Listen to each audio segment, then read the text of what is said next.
Hi மக்களே, வணக்கம். நான் உங்கள் டிஜே ஜெயந்தி. எனக்கு காலை வணக்கம். இன்றைக்கி என்னென்னா, எங்கள் வீட்டு அம்மன் கோயிலில் கொடி ஏற்றிருக்கோம். நாங்கள் எப்போவுமே கொடி ஏற்றி தான் திருவிழா பண்ணுவோம். இந்த வாட்டி வந்து கொடி ஏற்றிருக்கோம்.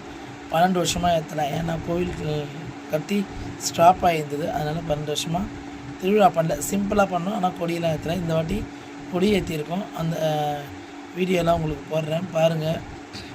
இன்றைக்கி ஆரம்பித்தாச்சு. 3வது வாரம் திருவிழா. கூழ் ஊற்றி கும்பம் போடுவோம். கரகம் வீதி உலா வரும். வெள்ளிக்கிழமை வரும், ஞாயிற்றுக்கிழமை வரும். எல்லாம் வந்து முடித்து கரகெல்லாம் வந்து முடிச்சோன்னா மதியானம் கூழ், நைட்டு கும்ப படையல். 3வது வாரம் எப்போவுமே எங்களுக்கு வந்து கிருத்திகை, அமாவாசை, பௌர்ணமி எது இருந்தாலும் 3வது வாரம் நாங்கள் நிறுத்த மாட்டோம். கூழ் ஊற்றிடுவோம். யார் சாப்பிட்டா யார் சாப்பிட்லன்னா நாங்கள் கிருத்திகை நாடம் அம்மனுக்கு தான் நம்ம போடுறோம், நமக்காக நம்ம போடல. அதனால் 3வது வாரம் ஃபிக்ஸடு. 3வது வாரம் திருவிழா. அதை ஒட்டி முதல் வாரம் இன்றைக்கி அம்மன் காப்பு, கொடியேற்றம் விழா 2 முடிஞ்சிருக்கு. உங்களுக்கு வீடியோ பாருங்கள்.